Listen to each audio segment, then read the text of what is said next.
que va a mostrar él en la página web del site para que las tengáis disponibles. Él pues, nos las cede para que vosotros pues, podáis utilizarlas, así que bueno, pues muchas gracias en ese sentido. Y bueno, pues voy a introducir entonces a Javier Sebastián, aunque bueno, por la mayoría pues es de sobra conocido. Francisco Javier Sebastián Zúñiga es ingeniero industrial, especialidad eléctrica, intensificación electrónica y automática por la Escuela Técnica Superior de Ingenieros Industriales de la Universidad Politécnica de Madrid desde julio de 1981 y doctor ingeniero industrial por la Escuela Técnica Superior de Ingenieros Industriales de Gijón de la Universidad de Oviedo desde junio de 1985. Después de haber desempeñado diversos puestos como profesor no numerario y como profesor numerario en la Universidad Politécnica de Madrid y en la Universidad de Oviedo, es, desde 1992, catedrático de Tecnología Electrónica en el Departamento de Ingeniería Eléctrica, Electrónica, de Computadores y de Sistemas de esta última universidad. La mayor parte de su currículum investigador gira alrededor de actividades relacionadas con el estudio y diseño de sistemas electrónicos de alimentación. Dicho currículum puede sintetizarse en la participación en alrededor de 65 proyectos y contratos de investigación, en la dirección de 18 tesis doctorales y en la coautoría de 3 patentes y de aproximadamente.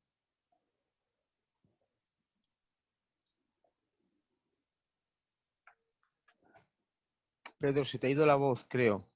Pedro, no se te oye.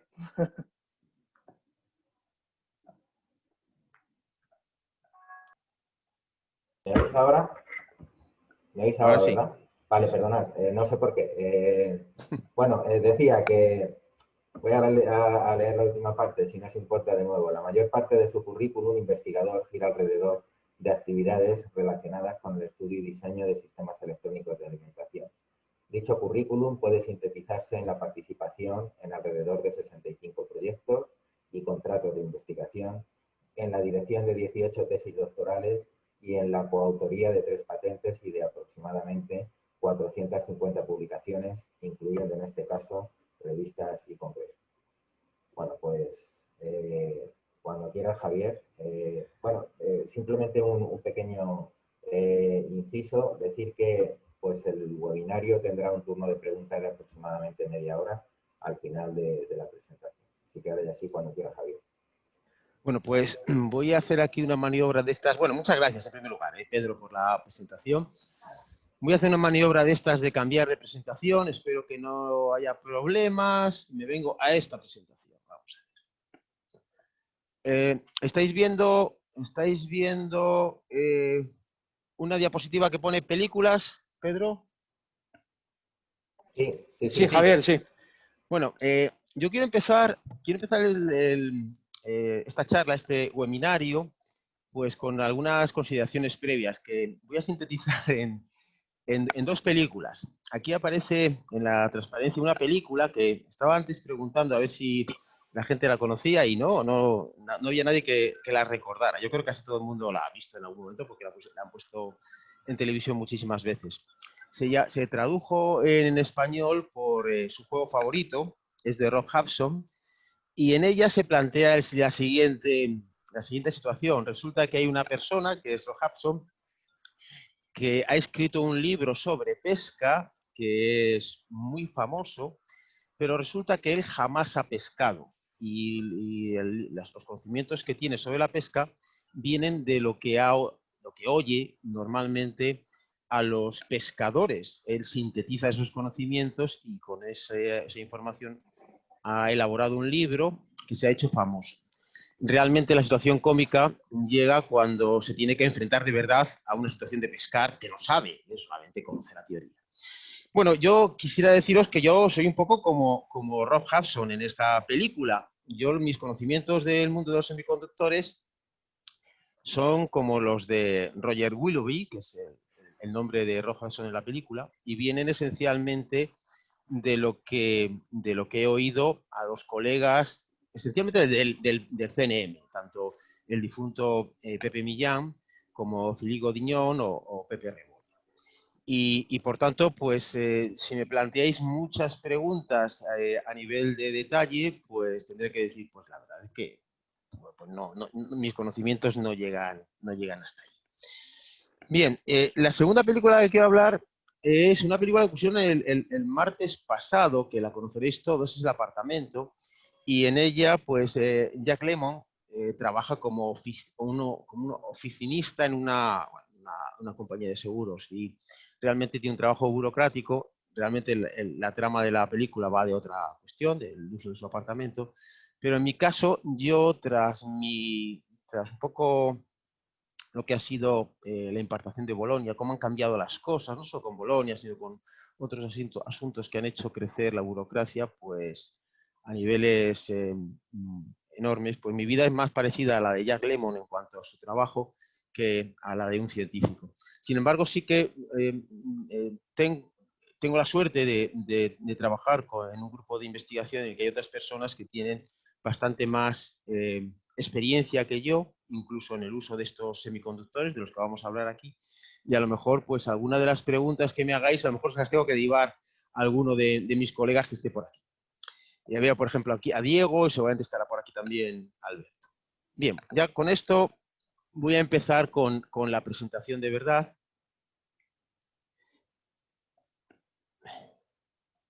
¿Se está viendo correctamente, Pedro? ¿Está viendo correctamente? Ya, ahora no, hay que cambiar la opción de vista.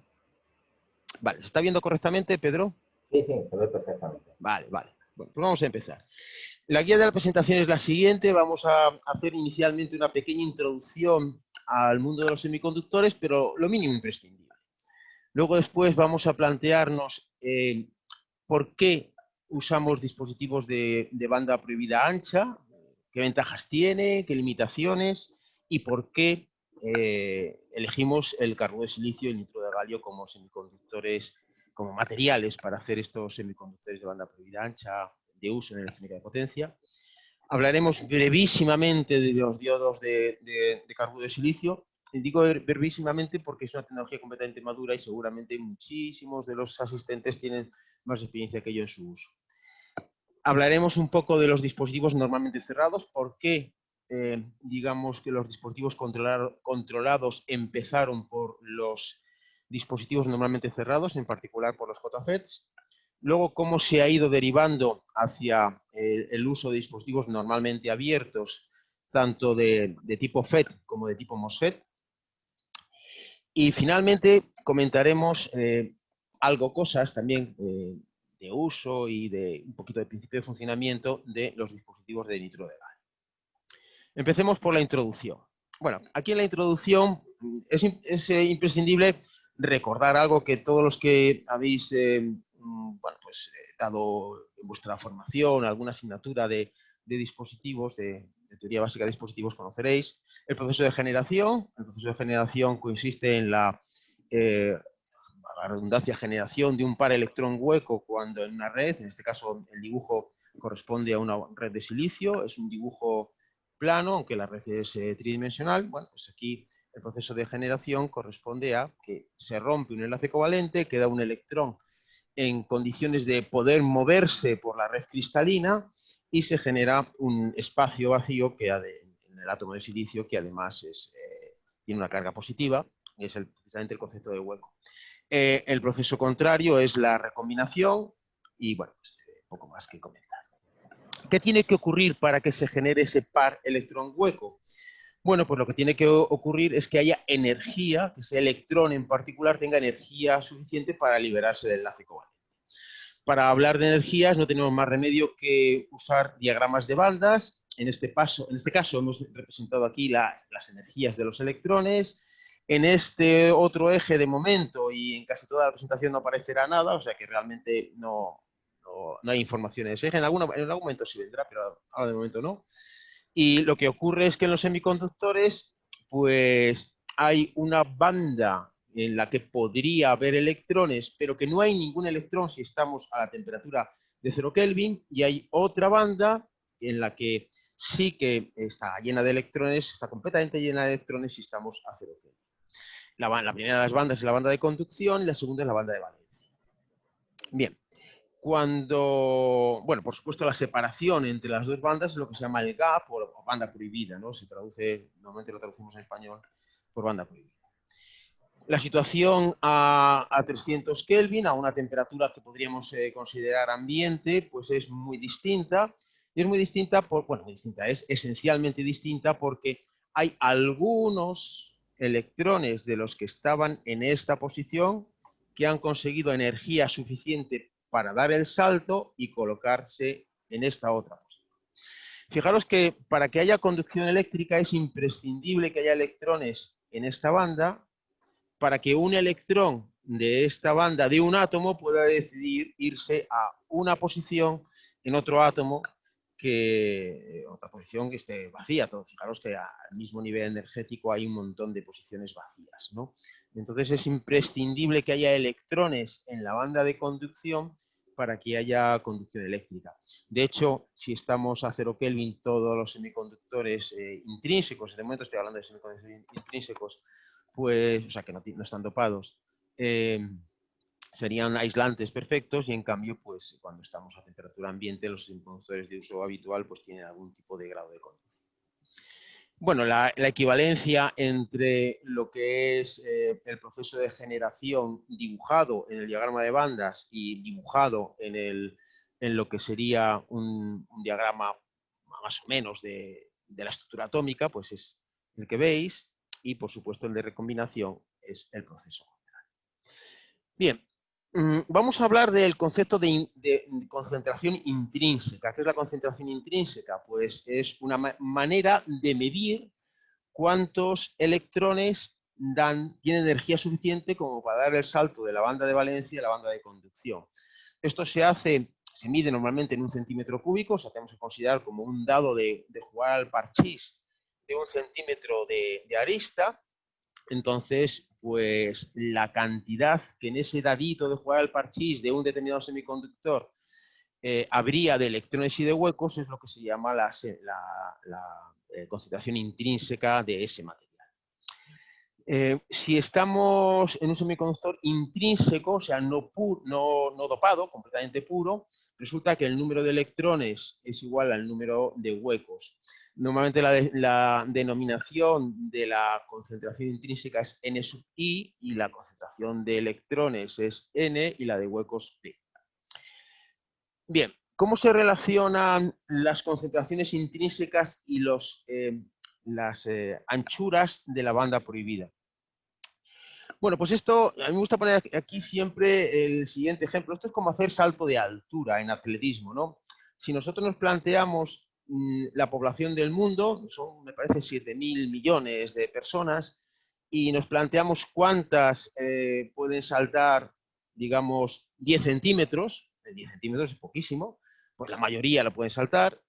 Si empezamos a subir y ponemos 10 veces eso, pues ya la cantidad de posibles saltadores, 1 metro, ya sería habría bastante menos personas capacitadas para saltarlo. Si ponemos 2 metros, pues ya nos quedaríamos con unos pocos, muy pocas personas. Y si ponemos 3 metros, pues seguramente ya, bueno, seguro, ya el récord del mundo debe estar en 2,50 o 2,40.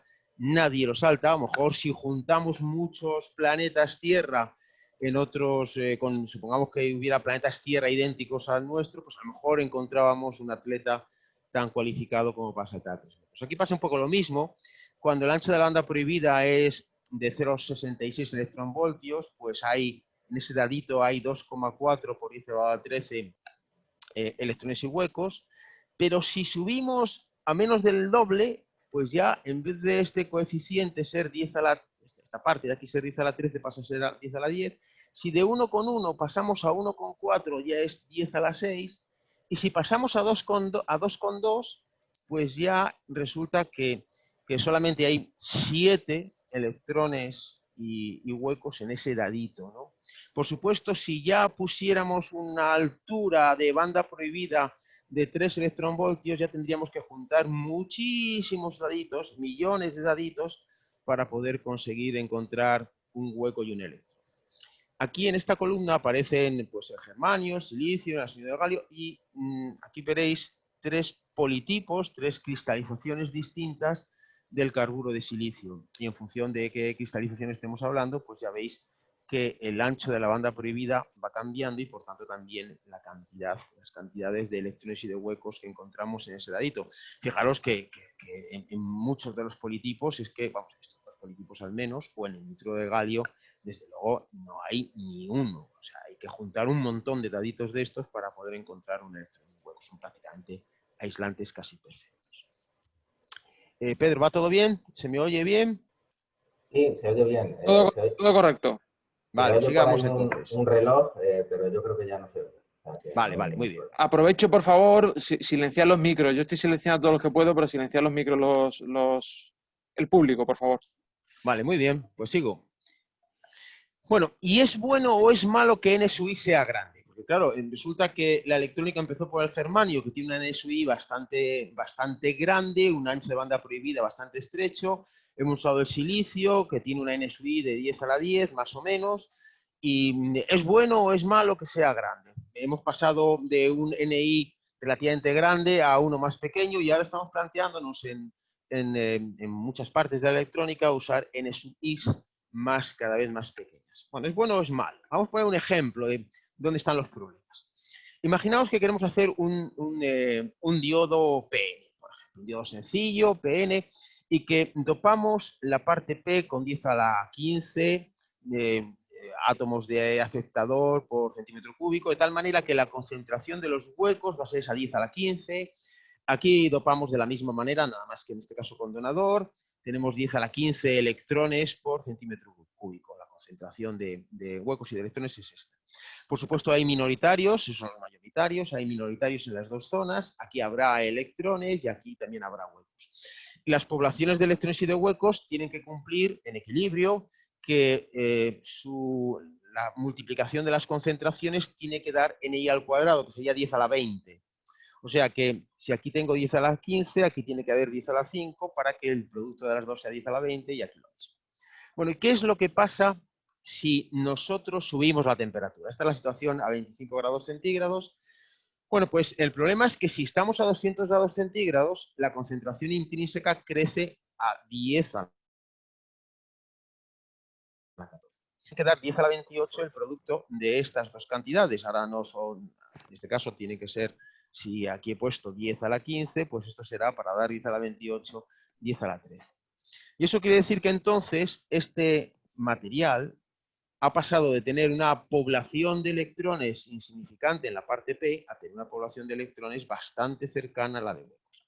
O sea que, de alguna manera, según sube la temperatura, las zonas P y las zonas N cada vez son menos P's y menos N's, en el sentido de que las poblaciones de los dos tipos de semiconductor, según sube la temperatura, tienden a igualarse. Entonces, esto es un problema porque el dispositivo no está pensado para, o sea, nosotros necesitamos para que todos los procesos de conducción sean correctos, pues que si esto es una zona P, que haya muchos electrones y pocos huecos, muchos huecos y pocos electrones, y viceversa en las zonas N. Y si estamos a una temperatura muy alta, esto deja de pasar. Bien. Sigamos. Entonces, ¿por qué los dispositivos de banda prohibida ancha? Pues para evitar este problema, entre otras cosas. Entonces, la solución para que podamos tener un semiconsole trabajando a temperaturas altas es que la NSUI sea mucho más pequeña. Si nosotros nos planteamos cómo evolucionan las concentraciones intrínsecas del silicio y de dos de los politipos de carburo de silicio y el nitruro de galio, en función de la temperatura, vemos que estamos siempre con concentraciones intrínsecas muy bajas. O sea, por ejemplo, si estuviéramos a 200 grados centígrados, podríamos tener perfectamente la situación con este politipo de carburo de silicio a 200 grados centígrados, sería que, fijaros, aún estando así de calientes, 200 grados centígrados, la población de huecos sería clarísimamente muchísimo mayor que la de electrones. O sea, no tendríamos ese problema de igualación de concentraciones. Bien, entonces, desde luego, desde el punto de vista de poder utilizar semiconductores a temperaturas altas, sin ninguna duda, tener una NSUI pequeña es muy interesante, o sea, tener un gap más ancho. Aquí tenemos una lista de materiales y de una serie de propiedades que van a ser la clave para que podamos decidir qué materiales son interesantes en la electrónica de potencia. En la electrónica de potencia. En el fondo, estamos hablando de materiales para electrónica de potencia. Si nos planteamos, por ejemplo, un material como el arsenuro de galio, que es un material que tiene una movilidad muy alta, y eso va a querer decir que a la larga el semiconductor va a poder ser rápido, resulta que si vemos el campo de ruptura que tiene, ahora pues daremos importancia a este concepto, al concepto de campo de ruptura, pues vemos que es más o menos semejante al del silicio. O sea, no ganamos demasiado en lo que es campo de ruptura. El campo de ruptura nos interesa para hacer semiconductores que soporten tensiones altas. Pero el gran problema del arsenuro de galio es la conductividad térmica. La conductividad térmica del arsenuro de galio es incluso peor que la que tiene el germanio. Es 3 veces peor que la del silicio. Y por tanto, es impensable hacer semiconductores que tengan que evacuar con comodidad el calor que se genera dentro hacia el exterior usando este material. Entonces nadie se plantea el arsenuro de galio. Bien, vamos a por el nitruro de galio. El nitruro de galio tiene características muy buenas en lo que se refiere al campo de ruptura. Fijaros que estamos hablando de un orden de magnitud por encima del silicio. La conductividad térmica es del orden de la del silicio, un poquito peor que la del silicio, pero al final el resultado final es que es un material atractivo. Y por supuesto el carburo de silicio tiene la gran ventaja de tener campos de ruptura también altos, aquí veis los datos, y por tanto va a ser adecuado para hacer dispositivos de alta tensión, y tiene la grandísima ventaja de que la conductividad térmica va a ser 3 veces la del silicio. Bien, entonces, a la hora de la verdad, por una serie de estas consideraciones y por otras consideraciones, uno de los politipos de carburo de silicio, el 4H y el nitruro de galio, son los materiales semiconductores que tienen mejores características para construir con ellos dispositivos en el entorno de la electrónica de potencia. ¿Por qué damos tanta importancia al campo de ruptura? Pues esencialmente porque determina la tensión máxima inversa que puede soportar una unión. Ese parámetro está directamente ligado al campo de ruptura. 3 fenómenos, aquí os he puesto 2 fenómenos por los cuales un semiconductor al que se le aplica tensión inversa puede ponerse a conducir. Sí, perdón. ¿Todo correcto, Pedro? Sí, yo creo que había alguien que tenía el audio activo y por eso se ha colado ruido. Pero se vale. No hay ningún problema. Voy silenciando yo, no os preocupéis. Gracias. Vale. Bueno, os decía que hay tres fenómenos por los cuales una unión polarizada inversamente puede llegar a conducir. Uno de ellos no tiene que ver con la electrónica de potencia, que es la ruptura Zener, tiene más que ver con efecto túnel y se da exclusivamente con unas situaciones de dopados en las uniones que no es la habitual en semiconductores de potencia. En semiconductores de potencia hay 2 fenómenos, que son los otros 2, son lo que se llama el punch-through o perforación y la ruptura por la ancha primaria. En los 2 casos, uno en un caso directamente y en otro caso indirectamente, pues cuanto más alto sea el campo de ruptura, pues al final va a ser más difícil que se produzca tanto la ruptura por avalancha como la perforación, el punch-through. Y por tanto, al final nos interesa, de cara a poder hacer semiconductores que soporten tensiones altas, tener un campo de ruptura en el material muy alto. Bien, lo que voy a comentar ahora viene explicado en un apéndice. Si nos quedáramos, nos sobrara tiempo, cosa que dudo, porque al final siempre esto se alarga más de lo previsto. Voy a intentar ir rápido en cualquier caso. Veríamos en detalle la demostración matemática de lo que va a aparecer aquí. De momento la voy a poner exclusivamente como acto de fe y luego, pues, si nos da tiempo, la vemos. Supongamos que queremos construir una unión PN, vamos a construir 2 uniones PN realmente, una en silicio y otra con carburo de silicio, de tal manera que soporten la misma tensión. O sea, imaginaos que queremos construir, por ejemplo, un diodo que soporte 1000 voltios. Y vamos a plantearnos cómo serían esas dos uniones, suponiendo, por ejemplo, la misma sección, pensando en que van a conducir la misma corriente, o la misma sección. Vamos a ver cómo quedan esas dos uniones. Bueno, pues si hacemos todos los cálculos matemáticos que están en el apéndice 1, resultaría que nos saldría esto. Nos saldría que la unión de carburo de silicio sería muchísimo más cortita y con la parte poco dopada mucho más dopada que la de silicio. La unión de silicio tendría que ser, para soportar esa tensión, mucho más larga y con un dopado, pues ya veis, del orden de 26 veces menor. Teniendo en cuenta estos datos, como podéis imaginar, cuando este diodo se ponga a conducir y de alguna manera la relación tensión-corriente superada la tensión de codo dependa de la resistividad de esta zona, pues la resistividad de esta zona va a ser muchísimo más alta que la resistividad de esta de aquí. Por dos razones, porque esta es más larga y porque está menos dopada, esta es más corta y está más dopada. La conclusión final, con todos los números, es que la resistividad de no la resistividad, realmente la resistencia, no resistividad, he dicho resistividad y debía haber dicho resistencia. La resistencia de la zona N en el silicio sería del orden de 92 veces más alta que en el carburo de silicio. Entonces, estos son datos teóricos, suponiendo que se puedan hacer, que no haya ninguna otra restricción y podamos hacer lo mismo en carburo de silicio. Y como os decía, al final es porque es más corta, está más dopada y por tanto al final tiene mucha menor resistencia.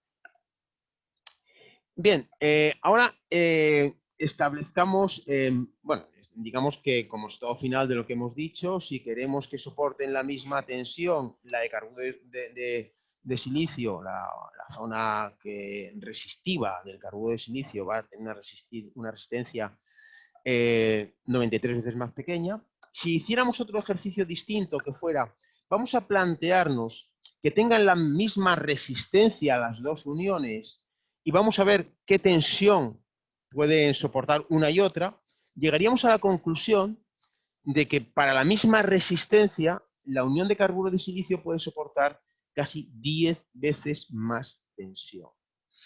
Eso quiere decir que si hacemos una carta a los Reyes Magos de todo donde puede llegar esta tecnología, podríamos decir que debe ser posible, igual que hacemos diodos Schottky en silicio de hasta casi 200 voltios, para ser efectivos, los más altos me parece que son 175 voltios de tensión inversa, pues podríamos hacerlos de hasta kilovoltio, por ejemplo.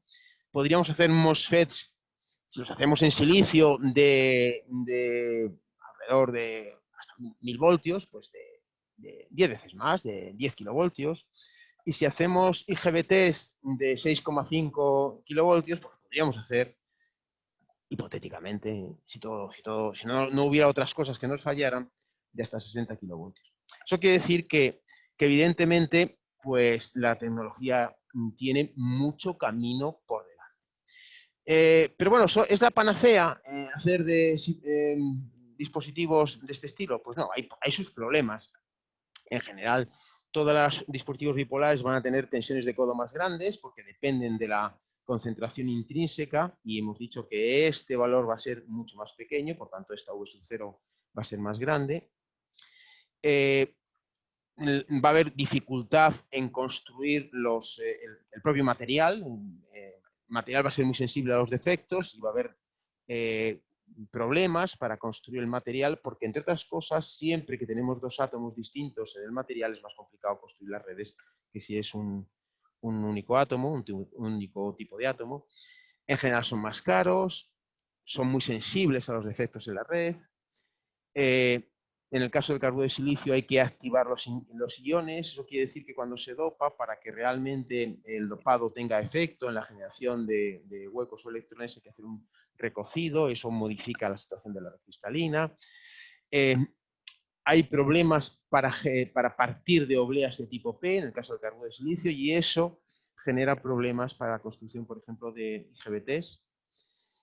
Existe un problema que se llama degeneración bipolar y que tiene que ver con el uso, con la construcción de dispositivos de tipo bipolar, tipo uniones PN, en las que haya, digamos, responsabilidad de la conducción de electrones y de huecos, y al final pues se detecta que tras una serie de ciclos de funcionamiento aparecen problemas. Yo realmente no soy experto en esto y sé que estos problemas se van solucionando. De alguna manera se van solucionando, aunque no tengo muy claro cómo y en qué medida están del todo solucionados. Hay otro problema que es muy claro, que es la dificultad de conseguir un buen óxido nativo, o sea, de conseguir fácilmente que podamos hacer un aislante. Y eso dificulta y ha dificultado en gran medida y ha hecho que sea una materia bastante secreta, ver qué se pone en cómo se hacen los aislantes de las puertas de los dispositivos tipo MOS, ¿no? Pues este ha sido un gran problema y se va resolviendo, pero también seguramente estamos todavía lejos de las soluciones óptimas. Hay efectos piezoeléctricos en el caso del nitrodo de galio. Hay un fenómeno que se llama colapso de drenador, que no voy a comentar nada de él porque sé poco, y además por aquí estaba Enrique Masset, que es una de las personas que más sabe de esto, y a lo mejor si hay alguna pregunta, pues es el más indicado para poderla contestar. Y bueno, aunque existen todos estos problemas se van poco a poco solucionando.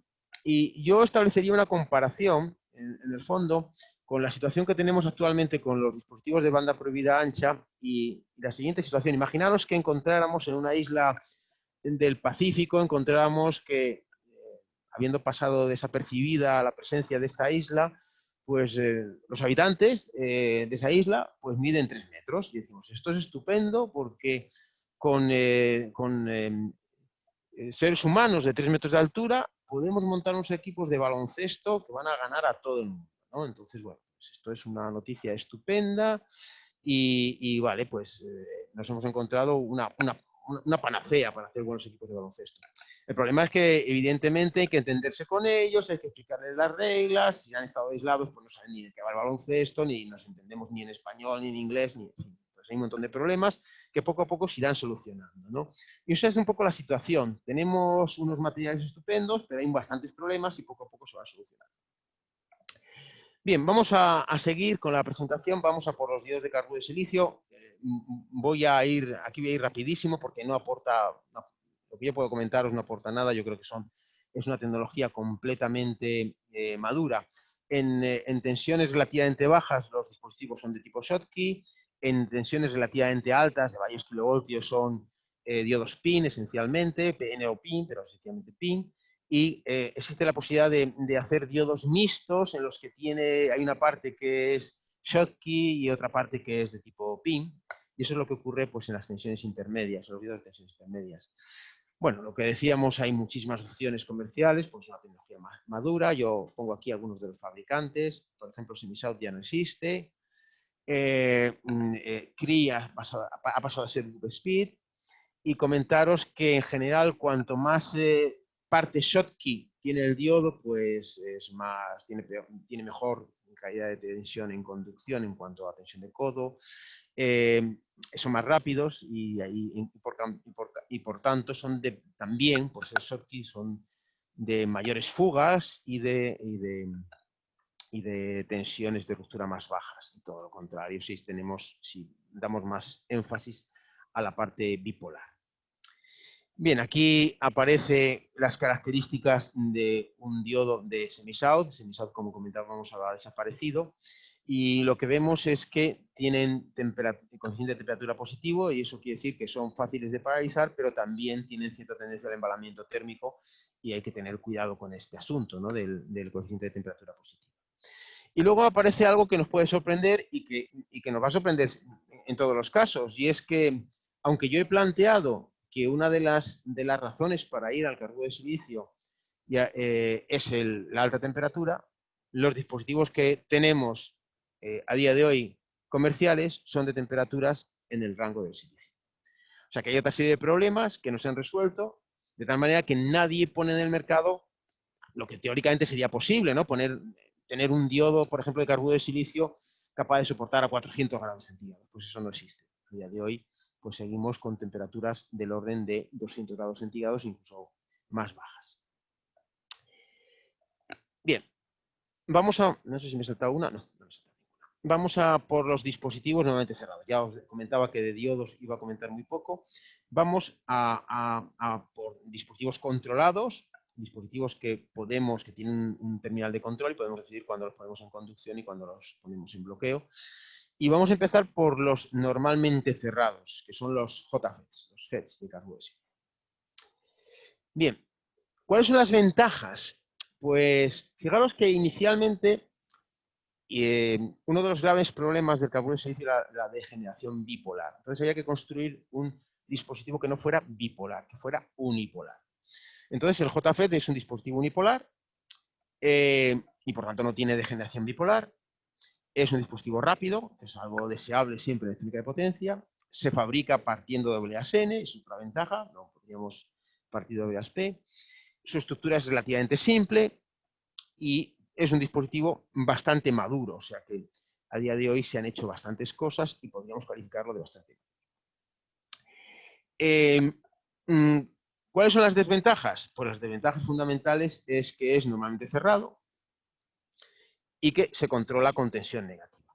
Comentaros que no está aquí puesto en las ventajas, pero es obvio que evitábamos el problema de tener una puerta aislada, ¿no? No tenemos, si estamos en un JFET, no hay un óxido aislante entre terminales y por tanto, pues estábamos saltándonos el problema de tener un buen aislante en el caso del Card USB.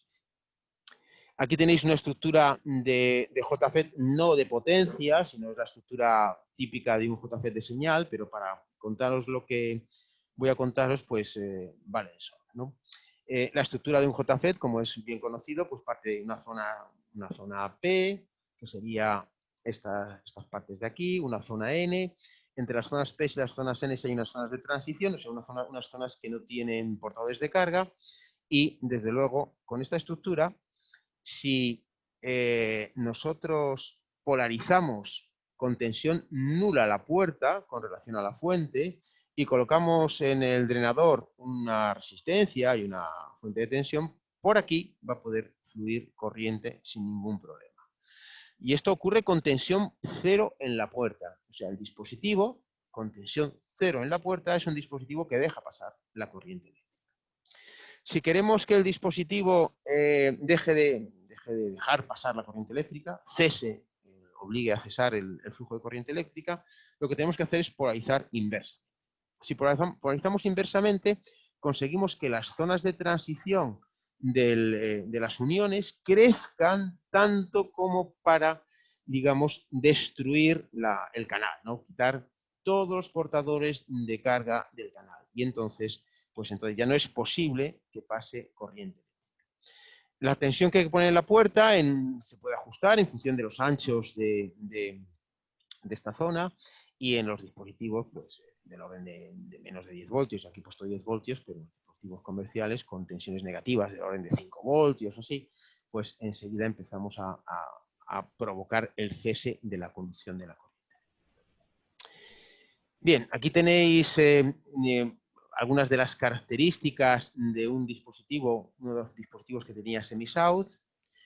En este caso podemos ver en esta primera gráfica cómo es la corriente de drenador en función de la tensión que hayamos puesto en la puerta. Ya vemos que con tensión cero en la puerta, que sería este caso, el dispositivo podría conducir pues, una corriente de más de 50 amperios. Si ponemos una tensión de menos 4 voltios, ya la conducción será muy, muy pequeña.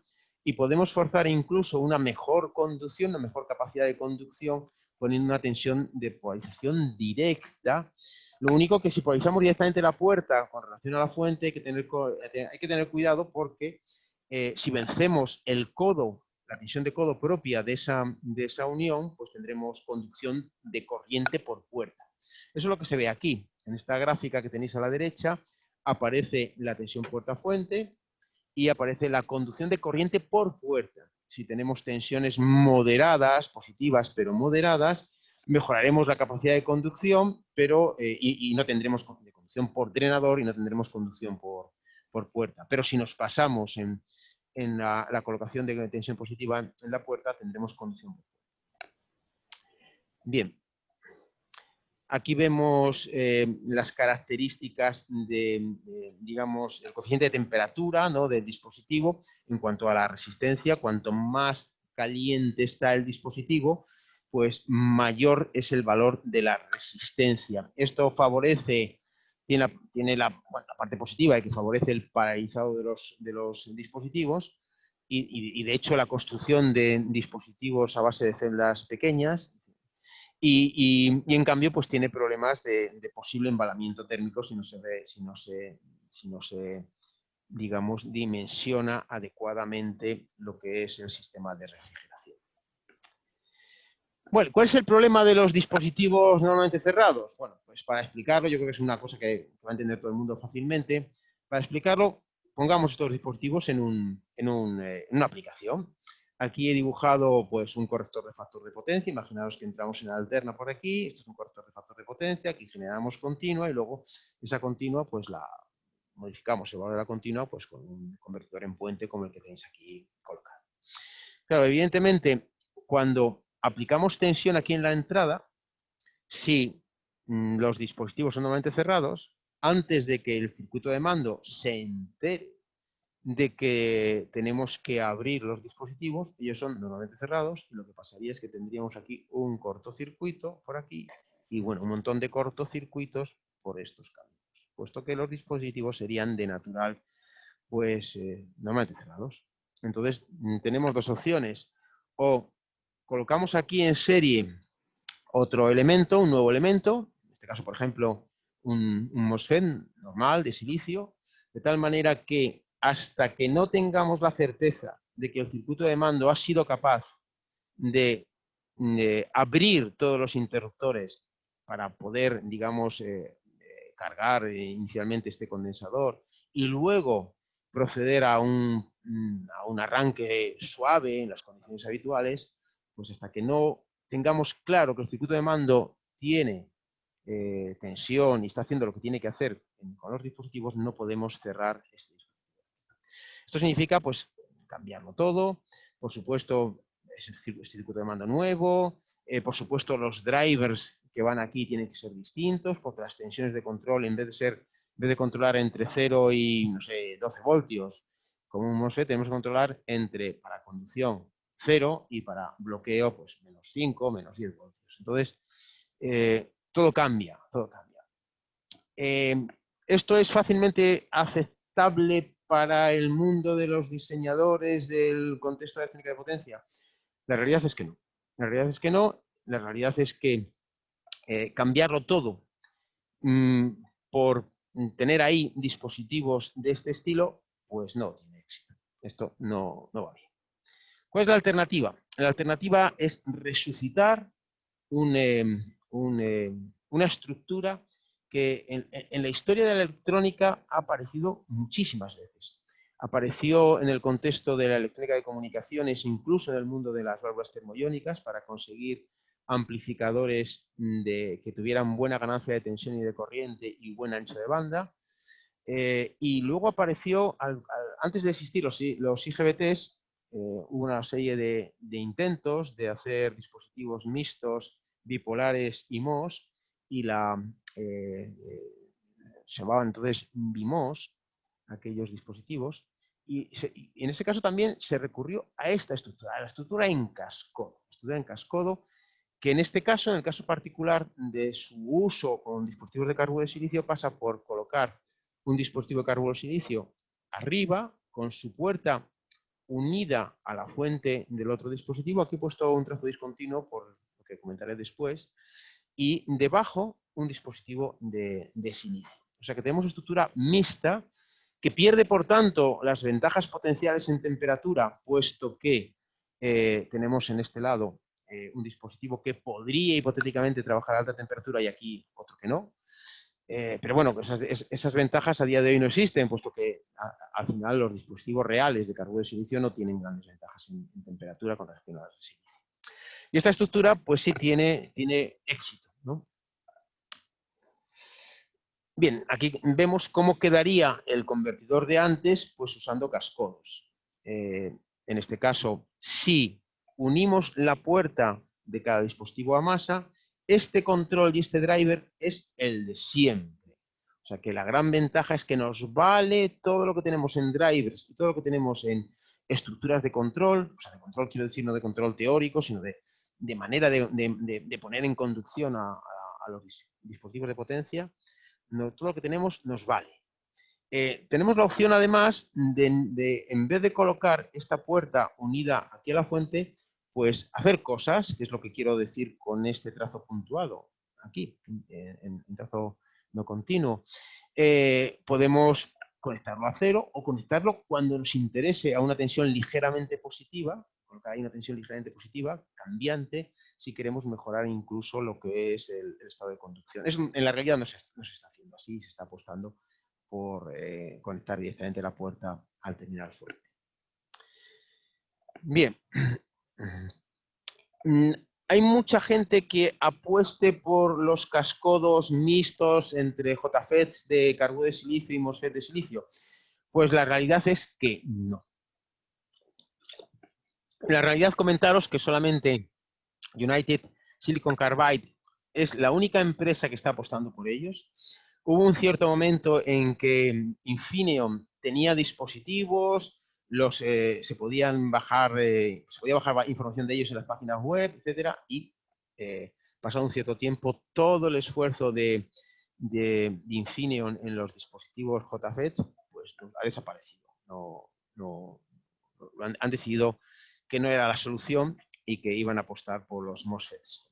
Entonces, los únicos que a día de hoy defienden el uso de JFETs en configuración cascodo son esta empresa, United Silicon Carbide. Aquí tenéis, pues, bueno, pues, información de algunos de sus dispositivos de baja tensión, bueno, de relativamente baja tensión, de tensiones más altas, etc.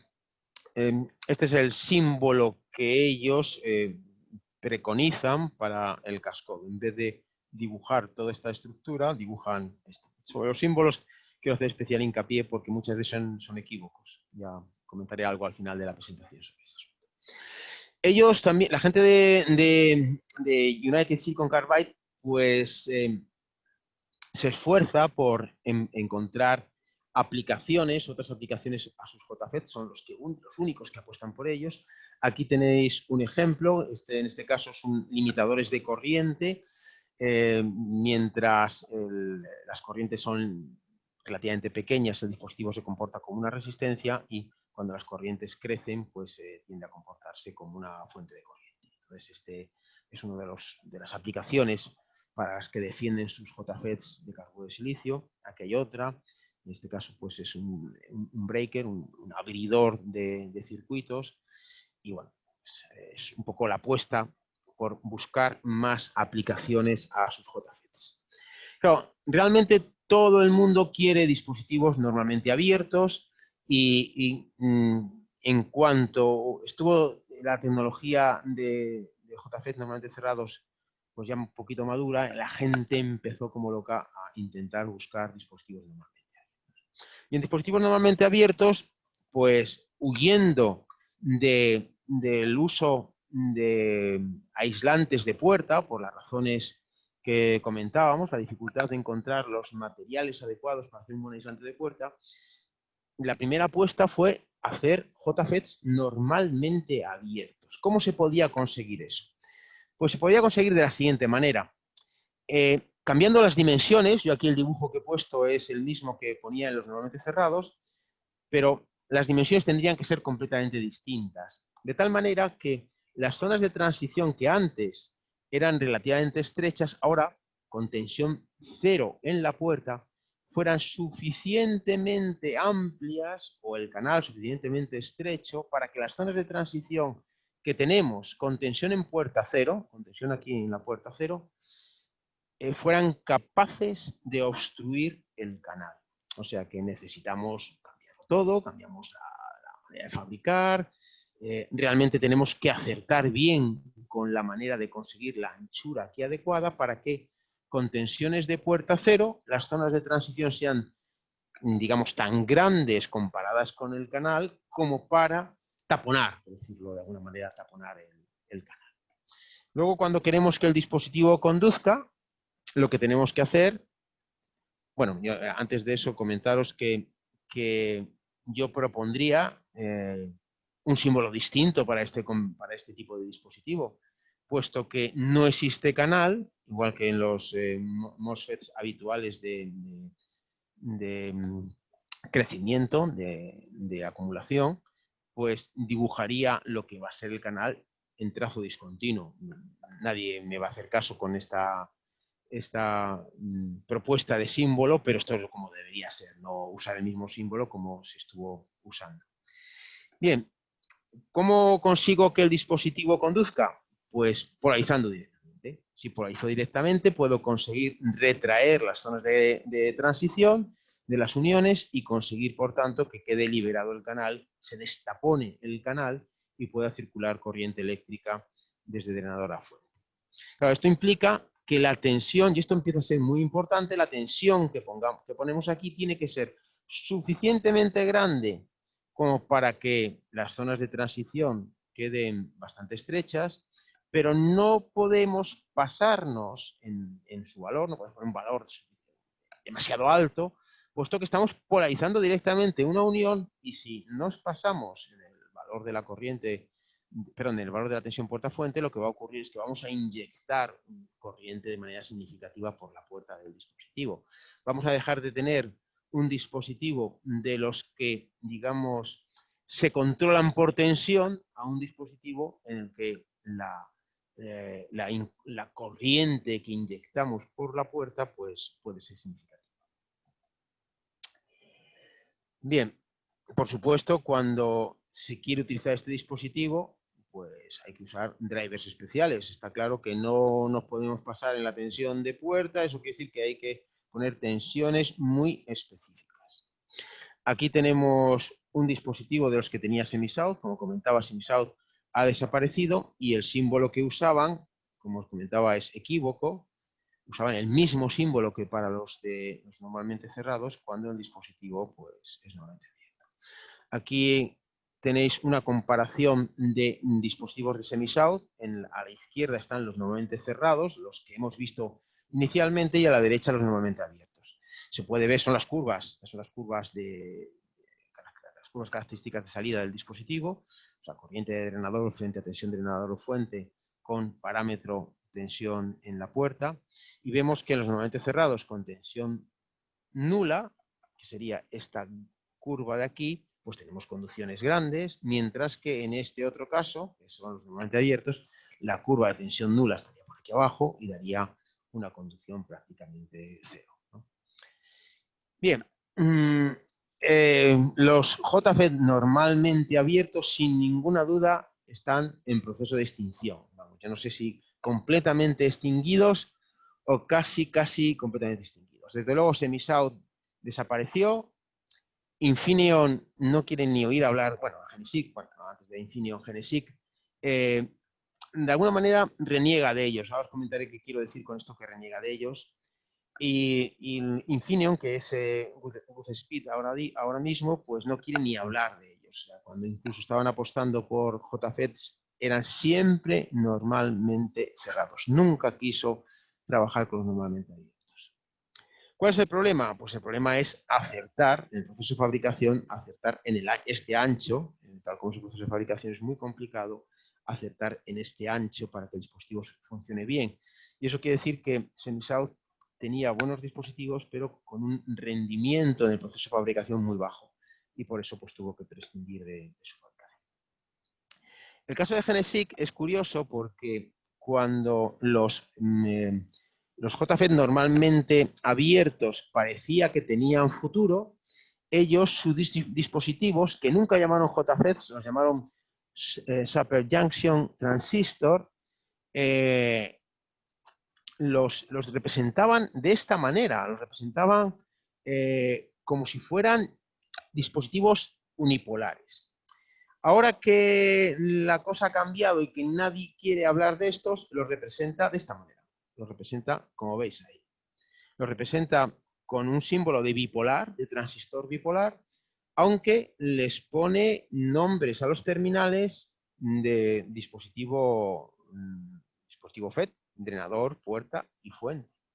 Y de hecho incluso ha cambiado el nombre, ahora lo llama sencillamente Junction Transistor, y habla de betas, habla de parámetros HSUFE, o sea, relaciones entre lo que son las corrientes de puerta y de, bueno, en este caso, sí, de puerta y de drenador, ¿no? Aquí hay algunos de los dispositivos. Este fabricante siempre usa este símbolo ahora. Comentaros eso que da datos de las betas. También comentaros que tiene dispositivos de bastante baja tensión y que tiene dispositivos capaces de trabajar, el récord absoluto que yo conozco, a 225 grados centígrados. Bien, pero claro, la evolución natural, si estamos hablando de dispositivos normalmente abiertos, es llegar al MOSFET.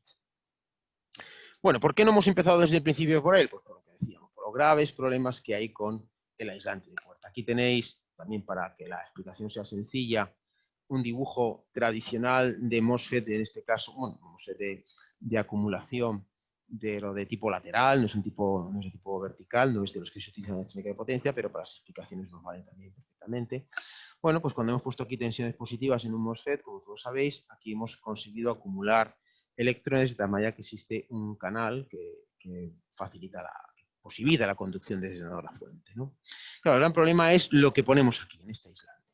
En el caso de silicio, este aislante es muy fácil de hacer porque basta con oxidar el silicio, pero cuando estamos en el carburo de silicio no basta con oxidar el carburo de silicio porque tenemos el átomo de carbono que nos va a generar problemas. Entonces, dar en qué se pone aquí, el material que se pone aquí, es lo que es esencialmente lo más problemático. Normalmente se quedan cargas eléctricas ahí atrapadas, eso dificulta la movilidad de los electrones por el canal, o sea, estas cargas aquí metidas impiden que los electrones se muevan con la movilidad que deberían tener y eso genera problemas. Esto ha sido objeto de muchísimas investigaciones y ha habido relativamente, bueno, bastantes avances porque cuando a nivel nacional empezamos a hablar de investigar tanto las personas del mundo de los circuitos como del mundo de los semiconductores en técnica de potencia, en carburo de silicio, en dispositivos de carburo de silicio, pues las personas del CNM nos ponían, bueno, pensaban que nos comentaban que era bastante difícil dar con el aislante correcto aquí. Y en aquellos momentos, hace unos 15 años, se veía como problemático llegar a tener un MOSFET, no se veía como una cosa evidente y los problemas se han ido superando y aunque no tengamos los mejores dispositivos todavía, con los valores teóricos que deberían alcanzarse, pues sí tenemos buenos dispositivos en carburo de tipo MOSFET. Bueno, algunos ejemplos de fabricantes. Por ejemplo, este es un dato de un dispositivo muy antiguo, del antiguo CRI, que era Speed. Bueno, no me paro aquí mucho porque esto yo creo que es perfectamente conocido. Existen módulos comerciales. Comentaros también una cierta evolución que ha existido.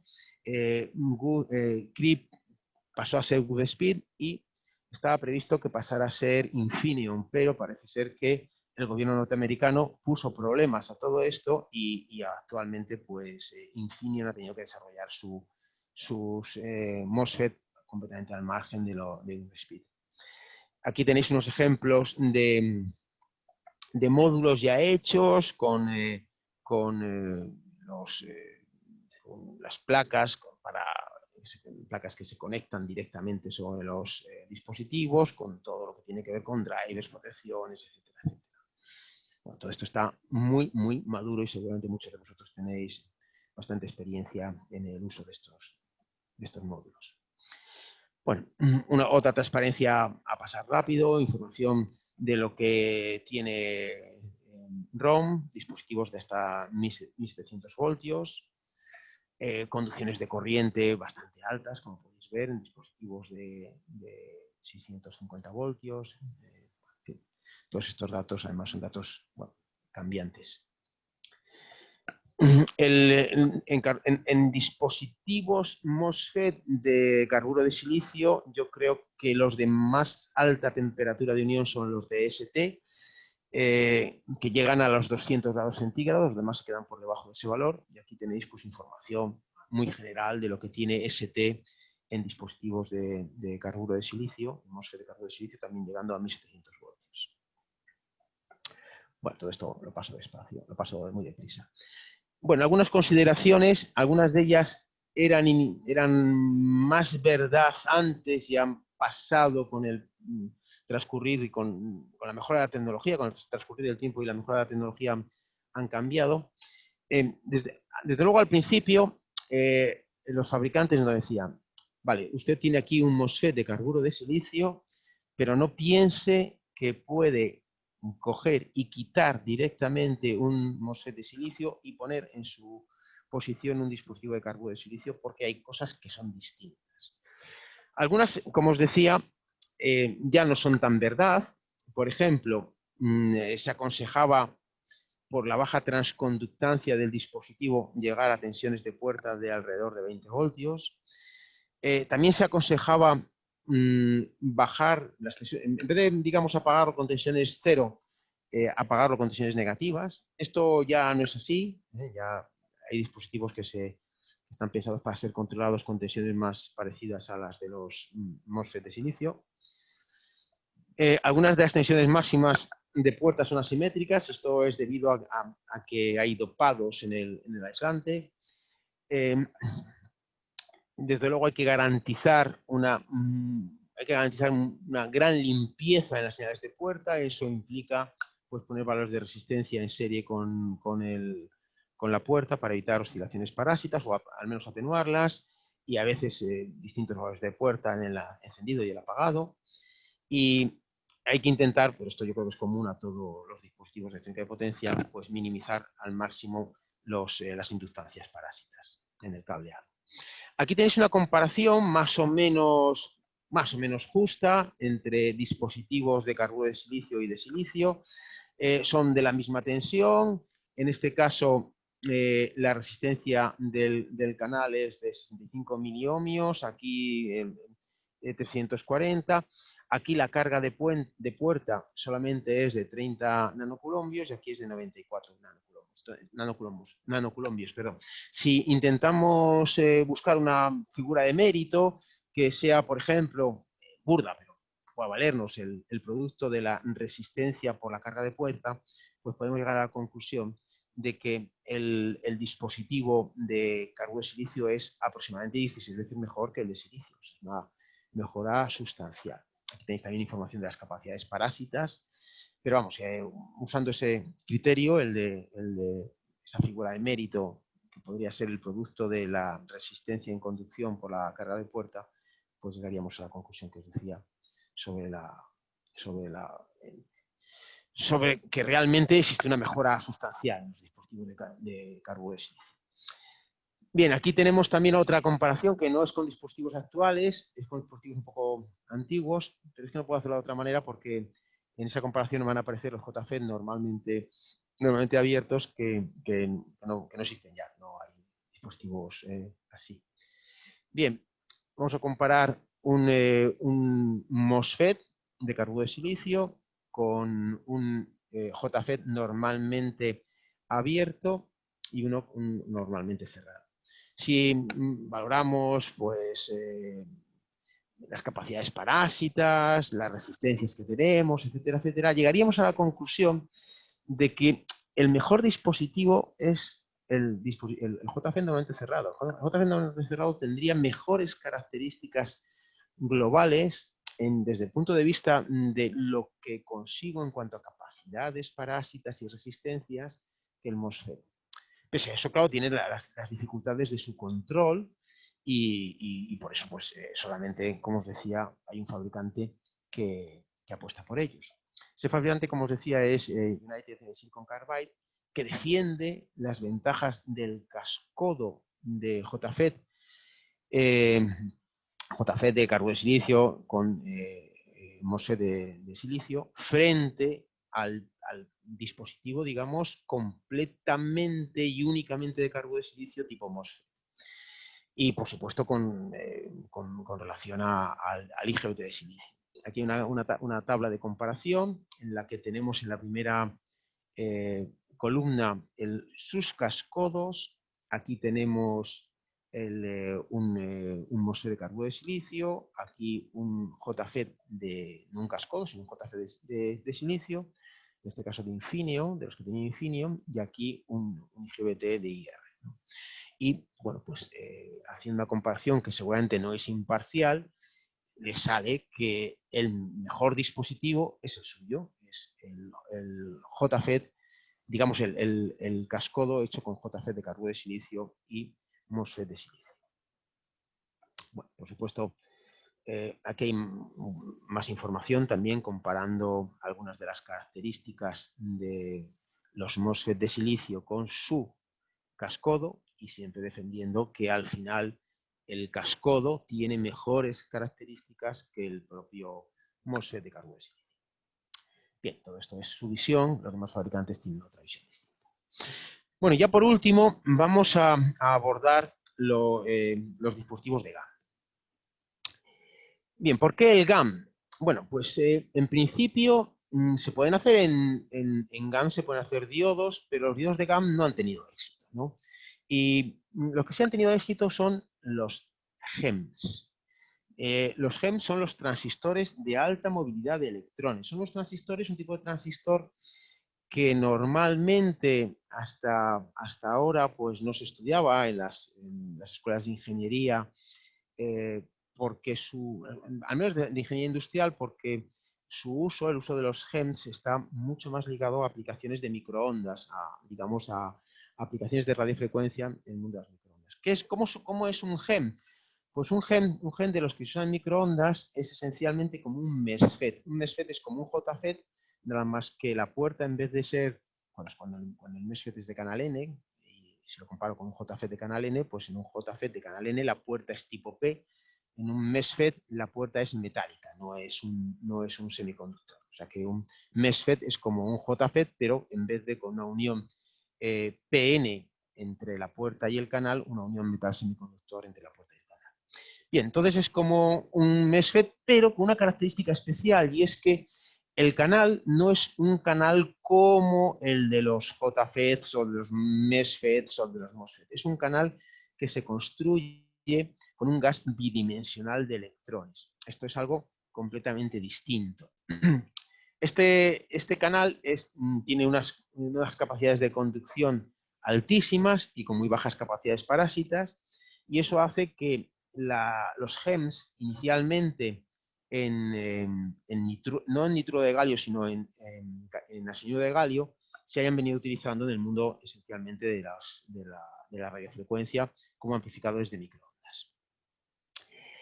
En el caso particular de la electrónica de potencia, se trata de trasladar una tecnología más o menos conocida del mundo del mundo del arsenuro de galio, perdón, al mundo del nituro de galio. También en la electrónica de comunicaciones ha habido ese traslado, puesto que cuando se ha pretendido hacer amplificadores de microondas de potencia que tuvieran una buena capacidad de evacuar el calor que se generaba en el proceso de amplificación, pues también había que cambiar de arsenuro de galio a nituro de galio.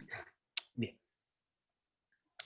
¿Entender cómo funciona un GEM? Pues no es magia, pero sí que requiere hablar de muchas cosas que a día de hoy no se tratan en las escuelas de ingeniería, tanto de ingeniería industrial como de ingeniería de telecomunicación.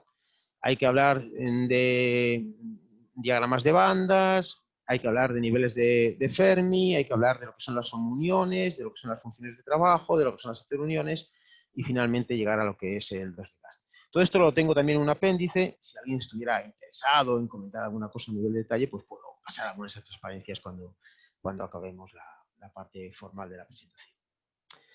Bien, ¿cómo es por dentro un GEM de los que no se usan en electrónica de potencia, de los que se usan en radiofrecuencia, de los que están compuestos por arsenuro de galio? Pues esencialmente tenemos aquí una parte poco dopada de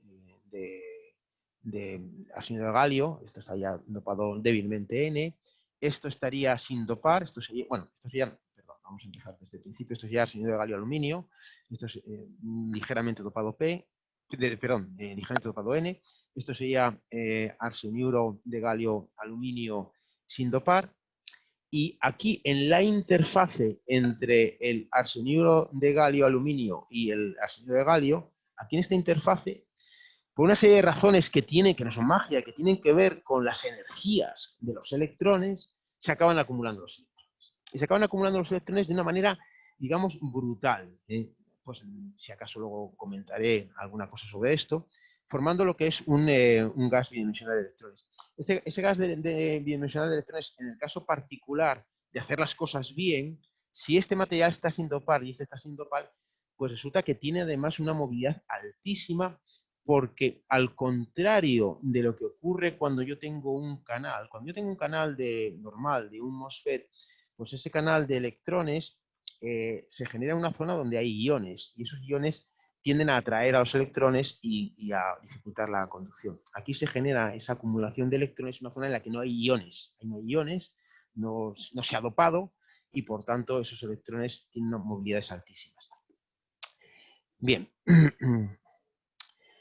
Si se polariza, digamos que sin contención nula o sin poner tensión en la puerta, existe ese gas bidimensional de electrones, y de manera natural, polarizando inversamente, o sea, con tensión negativa en la puerta con relación a la fuente, la puerta, conseguimos eliminar ese gas de electrones, y entonces pues que no haya, o la conducción baje notablemente o que casi no haya. En el caso de lo que se está usando en electrónica de potencia, es un traslado de la tecnología de RF de potencia, digamos los GEMS pensados para amplificación de potencia y hechos en nitro de galio en vez de en arsénido de galio, para conseguir tener conductividades térmicas relativamente buenas, muchísimo mejores que las que tiene el arsénido de galio. La estructura es muchísimo más compleja, pero simplificándola al máximo tendríamos aquí una zona de nitro de galio aluminio, que sería esta parte de aquí sin dopar, y aquí una zona de nitro de galio, y por esas razones extrañas que tienen que ver con, insisto, con la función de trabajo, con los niveles de Fermi, etcétera, etcétera, aquí acaba consiguiéndose una acumulación brutal de electrones, que es el gas bidimensional de electrones. Normalmente todo esto se hace crecer o en zafiro o en carburo de silicio. Digamos, esta estructura es la básica, es la que se ha usado en dispositivos de radiofrecuencia, y aquí tenéis pues una serie de fabricantes que tienen dispositivos de estos para su uso en amplificación de RF. Bien, cuando nos planteamos trasladar toda esta tecnología a la electrónica de potencia, empiezan a surgir diversas posibilidades. Primera cuestión: si los dispositivos de natural son normalmente abiertos, son normalmente cerrados, de natural son normalmente cerrados, ¿los intentamos hacer normalmente abiertos o nos conformamos con tenerlos normalmente cerrados? En la, digamos, estructura más básica, la puerta es de tipo MES, o sea, metal semiconductor, pero nos gustan las puertas MOS porque no requieren paso de corriente. ¿Conseguiremos hacer puertas MOS? ¿Tendremos puertas MES o puertas MOS? Si hacemos puertas MOS, alto secreto, ¿qué ponemos en el aislante cuando tenemos que hacerla crecer sobre el nitro de galio aluminio? Bueno, fabricantes, tenemos un montón de fabricantes, y cada fabricante pues opta por fabricar unos dispositivos de algún tipo. Yo aquí me he permitido hacer una clasificación y además proponer símbolos en función de cómo son los dispositivos. Una primera posibilidad es la más natural, la que se usa en radiofrecuencia, que son puertas MES, o sea, no hay aislante en la puerta, o sea que tengo una unión entre metal y semiconductor entre la puerta y lo que va a ser la zona donde se genera el gas bidimensional de electrones, y dispositivo normalmente cerrado. Eso es lo que viene directamente de la tecnología bien conocida para dispositivos de RF. La alternativa es intentemos hacerlos normalmente abiertos y dejemos la puerta siendo mesh, o sea, teniendo una unión metal semiconductor en la puerta. En ese caso, el símbolo debería ser así. Debería ser con el canal abierto y, desde luego, con esta flechita que es la típica de cuando hay uniones. Uniones metal semiconductor o uniones PN. La otra alternativa, la siguiente alternativa es conservar el dispositivo normalmente cerrado, o sea, que de natural es normalmente cerrado, y intentar hacer una puerta MOS. Y la última posibilidad sería intentar hacerlo normalmente abierto y con puerta MOS. ¿Qué es lo que tenemos en el mercado? Pues de la primera de las 4 posibilidades tenemos los dispositivos que se están usando en RF. En la segunda de las posibilidades tenemos los que yo creo que fueron los primeros que usaron masivamente, los de EPC, lo que está haciendo Panasonic y lo que está haciendo GaN System. En el tercero de los casos tenemos lo que hace Transform, Microgan y R. Y en el último de los casos, que yo conozca, pues no hay nadie, no hay nada hecho en dispositivos que sean normalmente abierto y puerta MOS siendo GEMS. Bueno, aquí tenéis información de PC, seguramente solamente la información es distinta, esta transparencia pues tiene un montón de años. Y bueno, pero para explicar lo que quiero explicar, pues me vale. Fijándome en el último de los dispositivos que aparece ahí, bueno, comentaros antes de eso que el tamaño de estos dispositivos, si alguno habéis trabajado con ellos, es enormemente, es minúsculo, es difícil manejarlos, soldarlos. En cuanto hay una pequeña disipación de calor en ellos, hay problemas de destrucción. Bueno, ha sido complicado de usarlos, de ser usados, aunque también ha habido buenas experiencias en su uso, pero bueno, son complicados de ser usados. Información que nos da el fabricante, lo primero que podemos decir es que este símbolo que pone aquí, bueno, que son normalmente abiertos, y que este símbolo que aparece aquí es equívoco, porque este símbolo corresponde, esta parte de aquí en el símbolo corresponde a que parece que hay una puerta aislada de donde se va a formar el 2 de gas. O sea que del símbolo sí me gusta esta parte discontinua, que querría decir que de natural el dispositivo es normalmente abierto, que hay que hacer cosas para que el canal exista, en este caso el canal de gas bidimensional de electrones, pero esta parte del símbolo es completamente equívoca. Es completamente equívoca porque no hay aislante. Bien, aquí hay una serie de curvas que nos da el fabricante. Estas serían las curvas de salida. No comento prácticamente nada. Estas serían curvas de transferencia. O sea que un puerta-fuente determina corriente de drenador. O sea, hasta que no tenemos tensiones puerta-fuente del orden de 1,5 voltios, no empieza a haber conducción, ¿no? Claramente es un dispositivo normalmente abierto. Bien, alguna información más, pero esta de aquí, esta curva sí que me es especialmente interesante. Esta curva no la daría jamás un fabricante que de verdad tuviera un dispositivo de puerta aislada. En esta curva se ve cómo crece la corriente de puerta cuando vamos haciendo crecer la tensión entre puerta y fuente. O sea que vemos claramente un codo, un comportamiento de unión metal semiconductor, de codo, una tensión de codo del orden de 4 o 5 voltios, de tal manera que, y esto es importantísimo, si nosotros cuando ponemos tensión en la puerta superamos el codo, va a haber conducción por aquí. O sea que esto no tiene nada que ver con una puerta MOS. Una puerta MOS no habría conducción a menos que pues, pusiéramos una tensión suficientemente alta como para perforar el aislante. Bien, aquí tenemos una comparación entre dispositivos de los que tenía EPC y de nitro de galio, normalmente abiertos nitro de galio, con un MOSFET de características semejantes, 200 voltios, y lo mismo buscando una figura de mérito que sea el producto de las resistencias por las cargas de puerta. La conclusión sería pues que el dispositivo de nitro de galio sería como más o menos 4 veces mejor. En este caso, para esta comparación con estas tensiones, no es una comparación general. Ahora hay dispositivos de otras tensiones y la comparación habría que establecerla distinta. con dispositivos de estas tensiones y con los antiguos dispositivos de nitro de galio, esta comparación sería válida. ¿Qué tiene Panasonic? Panasonic tiene algo parecido, también tiene una puerta no aislada, y en este caso no es una puerta MES, sino es una puerta PN. Y como tiene que inyectar corriente, bueno, como al final tiene que pasar directamente, él defiende, y hace por tanto de la necesidad virtud, defiende la necesidad o la gran ventaja de inyectar corriente de puerta. Él pone este esquema y justifica que el inyectar corriente de puerta va a generar un canal mejor, un gas bidimensional de electrones mejor que si solamente no pusiera tensión positiva, pero sin inyectar corriente. O sea que de alguna manera fuerza la máquina, y eso quiere decir, la máquina inyectando corriente por puerta, y eso quiere decir pues que eso hay que tenerlo en cuenta en los drivers, claro. O sea, al final no es un driver de MOS, es un driver distinto. Bien, más cosas a comentar. Lo que tienen IR e Infineon, en este caso son estructuras de tipo MOS y un dispositivo normalmente cerrado.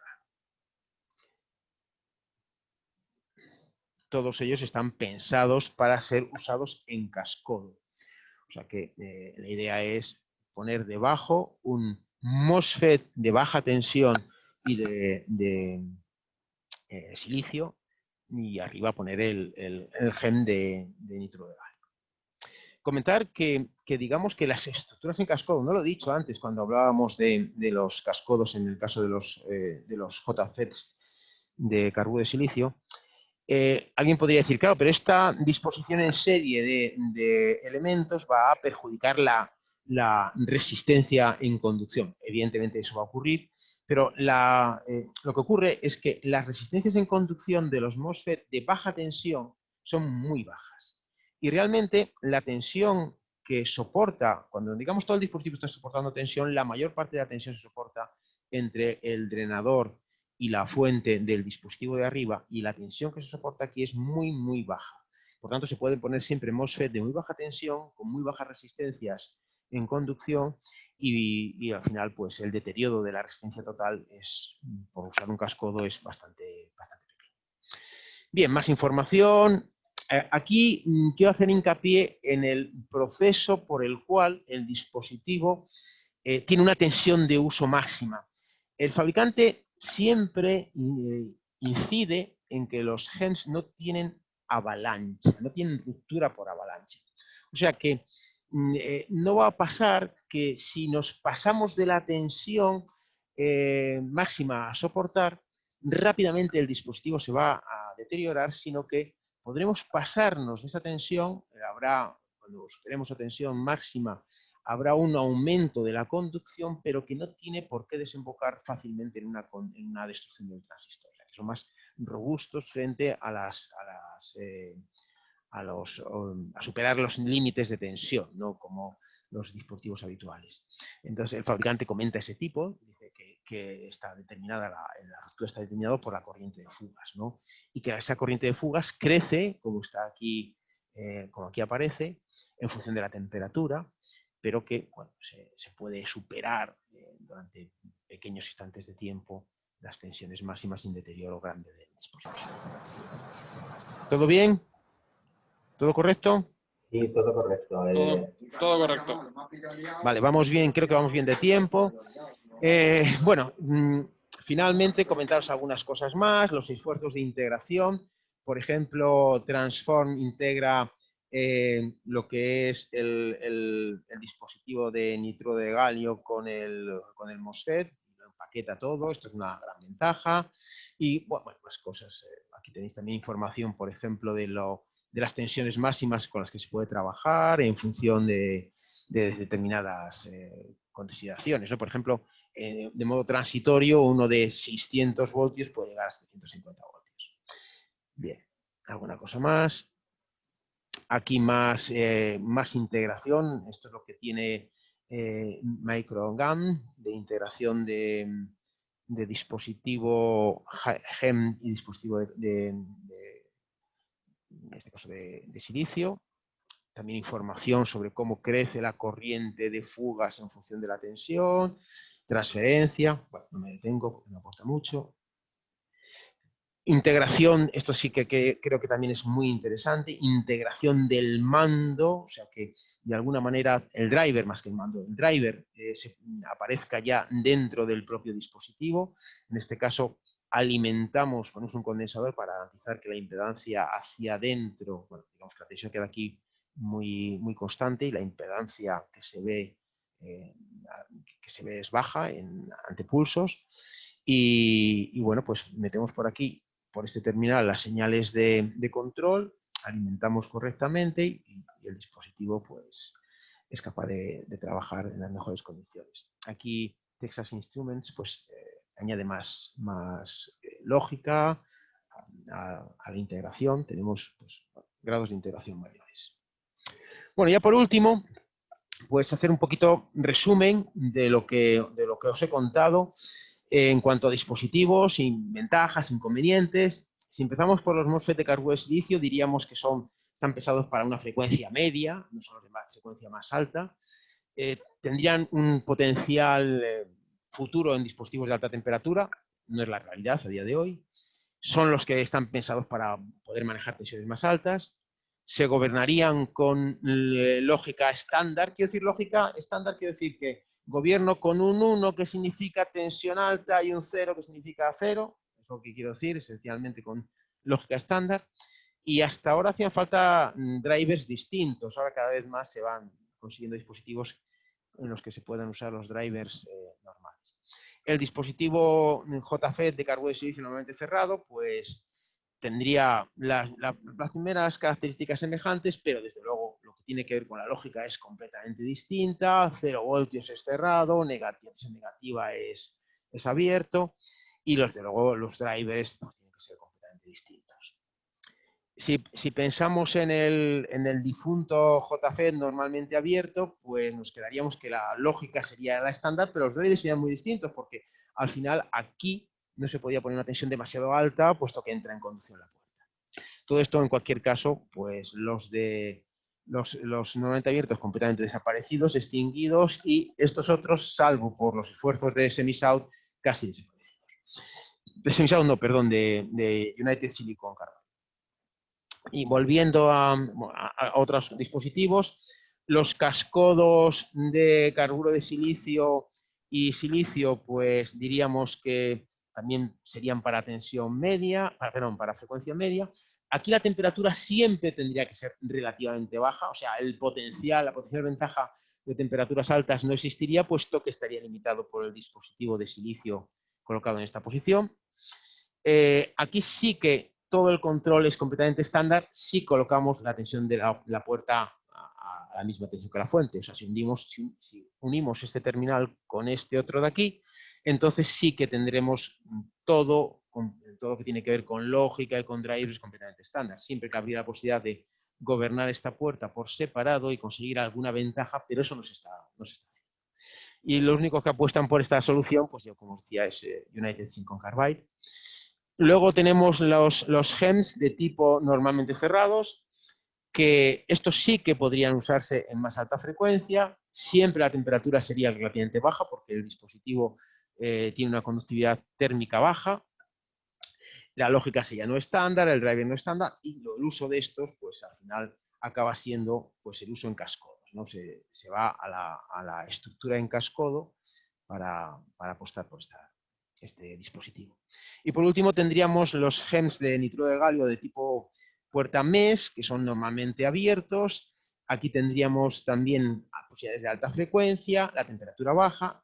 La lógica sí sería estándar, pero por supuesto los drivers no, por lo mismo, porque al ser una puerta MES no podemos pasarnos en el valor de tensión que pongamos aquí, puesto que se provoca conducción. A menos que estemos en los de Panasonic, ellos apuestan por precisamente forzar esa inyección de corriente. Y por último, comentaros que hay una macedonia de símbolos que muchas veces son equívocos.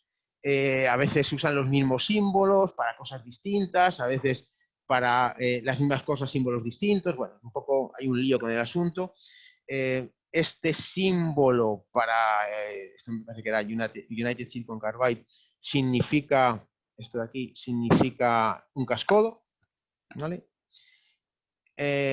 Semi-South, cuando estábamos hablando de los JFET, de los difuntos JFET normalmente abiertos, Semi-South usaba este símbolo, que es completamente erróneo, porque es de un dispositivo normalmente cerrado. Y Genesic inicialmente usaba este, pero se ha pasado a este, que es un híbrido entre símbolo de bipolar y de dispositivo FET. Los gems de puerta no MOS, o sea, los gems que son realmente de tipo, tiene una unión metal semiconductor, pues EPC, por ejemplo, usa este símbolo que es completamente equívoco porque parece que hay un aislante en puerta y no hay un aislante en puerta. Eso tiene importancias en el driver. Y luego, pues, los cascodos con gems, pues también cada uno pues, usa un símbolo distinto. Aquí este símbolo me parece un poco equívoco porque este es un dispositivo normalmente cerrado. Lo lógico sería que esta zona estuviera unida y no como está aquí, por ejemplo. Y no, pues no es la puesta de símbolo de microGAM. Este símbolo sí me parece más correcto, pero como veis como podéis ver, hay un montón de símbolos y esto puede ser un poco dificultar entender qué es lo que hay dentro. Bueno, y con esto yo creo que pasándome 3 minutos, que son los 3 minutos en los que empezamos tarde, pues yo doy por acabada mi presentación estándar. Tengo por aquí unas explicaciones, 2 apéndices, uno para, digamos, llegar a la conclusión aquella de que para la misma tensión soportada, la resistencia del dispositivo de carburo de silicio era 90 y tantas veces más baja, y otra para explicar un poco por qué se produce la acumulación de electrones por qué se forma el 2 de gas en un GEM. Pero yo por mi parte, yo ya quedaría a la espera de lo que me digáis, de preguntas. Si alguna de las preguntas, en algunas preguntas queréis que vaya a los apéndices, voy a los apéndices, si no, pues intento contestar a las preguntas lo mejor que sea capaz. Pues Javier, muchísimas gracias por la presentación, que ha sido magnífica, y bueno, pues como dices, también por ajustarte al tiempo, que lo has hecho muy bien.